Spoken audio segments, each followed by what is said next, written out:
আসসালামু আলাইকুম। আশা করি আপনারা সকলেই ভালো আছেন। আলহামদুলিল্লাহ আমি অনেক ভালো আছি। আজকে আপনাদের এই বৃষ্টিস্নাত দিনে একটি ছোট ফার্ম ঘুরে ঘুরে দেখানোর পরিকল্পনা করেছি।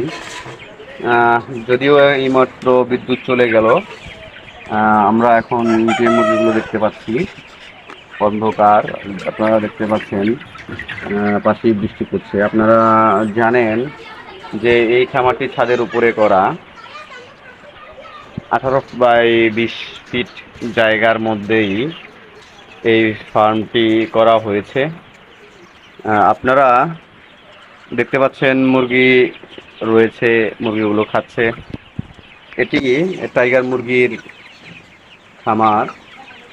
এই মুরগিগুলোর বয়স আজকে 32 দিন। মুরগিগুলো প্রায় 700, 750, 800 গ্রামের মতো ওজন এসেছে।